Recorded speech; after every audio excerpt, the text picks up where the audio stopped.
Hello everyone, welcome to class 12 math with Priya. So हम discuss कर रहे हैं चैप्टर नंबर 3 मैट्रिक्स एंड उसमें हम डिस्कस कर रहे थे types of matrix. Last class में हमने डिस्कस किया था कि स्केलर मैट्रिक्स क्या होती है और स्केलर मैट्रिक्स के एग्जांपल्स भी डिस्कस किए थे। तो अब हम देखेंगे कि आइडेंटिटी और यूनिट मैट्रिक्स क्या होता है। तो काफ़ी इंपॉर्टेंट है। यूनिट मैट्रिक्स क्या होता है ये आप आगे भी जो है बहुत यूज़ करोगे। सो इसकी डेफिनेशन क्या कहती है, सबसे पहले हम इसको लिंक करते हुए चलते हैं जो हमने डायगोनल एंड स्केलर मैट्रिक्स पढ़ी हुई है। सो डायगोनल मैट्रिक्स क्या होती है, एक ऐसी मैट्रिक्स, एक ऐसी स्क्वायर मैट्रिक्स जिसमें डायगोनल पे एलिमेंट होते हैं और हर जगह मतलब डायगोनल के अलावा ज़ीरो होता है। सो फॉर एग्जांपल यहाँ पे 1 2 3 डायगोनल पे कुछ एलिमेंट्स हैं और इसके अलावा जो नॉन डायगोनल एलिमेंट्स है वो कैसे हैं, ज़ीरो है। सो हम यहाँ पे ज़ीरो लिख देते हैं। तो ये किसका एग्जाम्पल हो गया, एक डायगोनल मैट्रिक्स का। अब हमने इसमें एक कंडीशन जोड़ दी। कंडीशन क्या जोड़ दी हमने इसमें, कि जो भी डायगोनल एलिमेंट्स है वो इक्वल हो जाए। मतलब अगर यहाँ पे तीनों ही डायगोनल एलिमेंट्स सेम हो जाए तो उसको हम बोलते हैं एक स्केलर मैट्रिक्स। तो अगर यहाँ पे मैट्रिक्स है, डायगोनल मैट्रिक्स है बट तीनों एलिमेंट्स सेम हैं, ठीक है, तो यहाँ पे इस मैट्रिक्स को हम क्या बोलेंगे, इस मैट्रिक्स को हम बोलेंगे कि ये है एक scalar matrix, that is a scalar matrix. Okay, अब थर्ड जो कंडीशन हम इसमें जोड़ने जा रहे हैं वो ये है कि जो भी डायगोनल एलिमेंट्स हैं वो तीनों ही क्या हों, तीनों हो या दो हों, जो भी है वो सारे क्या हों, वन हों, ठीक है। सो एक ऐसी स्केलर मैट्रिक्स जिसमें जो डायगोनल एलिमेंट्स है वो वन हो उसको हम क्या कहेंगे, एक यूनिट मैट्रिक्स। तो अब इसकी यूनिट मैट्रिक्स कैसे बनाएंगे, जहाँ पे भी डायगोनल एलिमेंट है वहाँ पे आपको वन पुट करना है। तो यहाँ पे क्या आएगा, एक ऐसी मैट्रिक्स आएगी जिसमें डायगोनल एलिमेंट वन है और रेस्ट क्या है, ज़ीरो है। सो यहाँ पे हम जो भी नॉन डायगोनल एलिमेंट है वो क्या पुट कर देते हैं, ज़ीरो।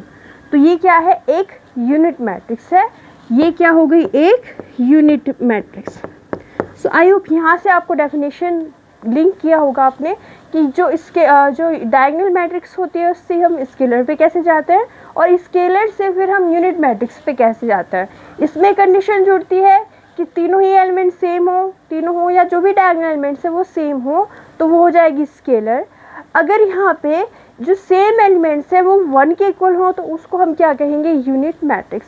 अब इसका जो ऑर्डर है वो कितना है, 3 क्रॉस 3 है, तो हम इसको कहेंगे कि एक यूनिट मैट्रिक्स है ऑफ ऑर्डर 3, राइट।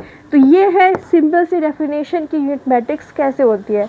आप इसको यहाँ से बता सकते हो या फिर स्केलर में कंडीशन जोड़ के बता सकते हो। तो अब इसकी डेफिनेशन देखते हैं।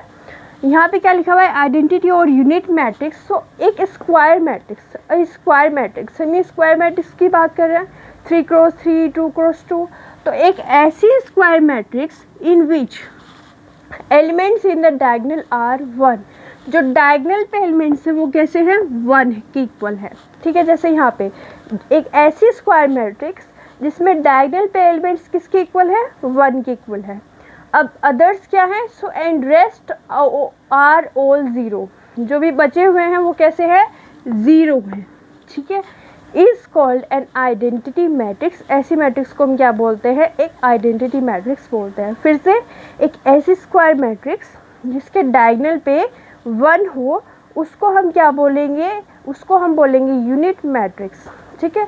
अब यहाँ पे इसको आप ऐसे बता सकते हो कि scalar matrix whose diagonal element are equal to 1 is called a unit matrix. Okay, so अब हम इसके एग्जाम्पल और डिस्कस कर लेते हैं, इसको हम रफ कर देते हैं। सो एग्जाम्पल में क्या होना चाहिए, एक स्क्वायर मैट्रिक्स बनानी है तो चलिए अब हम 2 क्रॉस 2 की बना लेते हैं।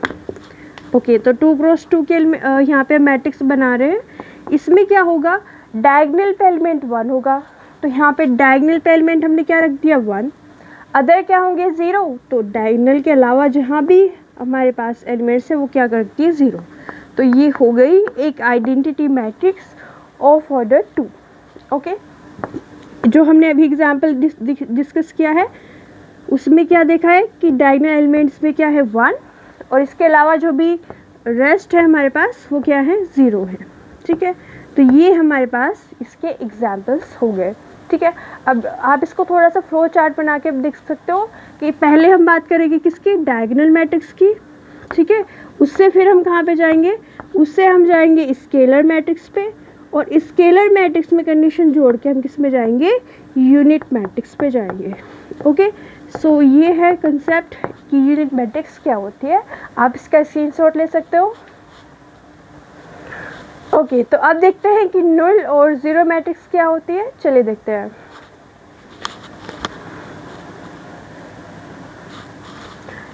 अब देखते हैं ज़ीरो और null मैट्रिक्स किसे कहते हैं। तो ज़ीरो या null मैट्रिक्स, ज़ीरो से क्या पता चल रहा है कि इसमें ज़ीरो जैसे एलिमेंट हो, तो यस यही होता है। A matrix is said to be a zero और null मैट्रिक्स। ठीक है, ज़ीरो मैट्रिक्स को हम null भी मैट्रिक्स बोल देते हैं if all its elements are equal to zero. ठीक है, अगर कोई मैट्रिक्स है और उसके सारे एलिमेंट ज़ीरो हैं तो उस मैट्रिक्स को हम क्या बोलेंगे, एक ज़ीरो मैट्रिक्स। फॉर एग्ज़ाम्पल, यहाँ पे एक एग्ज़ाम्पल लेते हैं कि हमारे पास कोई एक मैट्रिक्स है, तो ये मैट्रिक्स ज़ीरो मैट्रिक्स कब कहलाएगी, अगर इसके सारे एलिमेंट ज़ीरो हो जाए। तो यहाँ पे इसके सारे एलिमेंट्स अगर ज़ीरो हो जाते हैं तो ये क्या कहलाएगी, एक ज़ीरो और null मैट्रिक्स। ठीक है, अगला एग्जाम्पल लेते हैं। तो यहाँ पे अगर ऐसी कोई मैट्रिक्स है, कोई एक मैट्रिक्स है, उसके सारे एलिमेंट ज़ीरो होने चाहिए, तो चलिए इसके सारे एलिमेंट ज़ीरो कर देते हैं। तो ये जो मैट्रिक्स है जिसके सारे एलिमेंट ज़ीरो हैं वो क्या हो जाएगी, एक ज़ीरो मैट्रिक्स हो जाएगी। ठीक है, अब इसको एक सिंपल सा ऐसे भी बता सकते हैं कि एलिमेंट जैसे हम यहाँ पे 5 रखते थे ना, यहाँ पे 0 रख दिया तो इसके हर एक एलिमेंट 0 है, यानी कि ये भी एक ज़ीरो मैट्रिक्स है। ठीक है, तो ऐसी कोई भी मैट्रिक्स जिसके सारे एलिमेंट 0 हो वो क्या कहलाएगी, एक ज़ीरो मैट्रिक्स कहलाएगी। ये सिंपल सी डेफिनेशन है ज़ीरो और null मैट्रिक्स की। ठीक है, तो आप इसका स्क्रीनशॉट ले सकते हैं। ये हो गए हमारे पास आइडेंटिटी और unit matrix and zero matrix. ठीक है, अगली क्लास में हम डिस्कस करेंगे जो आगे की मैट्रिक्स के टाइप्स हैं। अगर आपको हमारी वीडियो अच्छी लगी है तो लाइक कीजिए, शेयर कीजिए, हमारे चैनल को सब्सक्राइब कीजिए। Thank you so much for watching.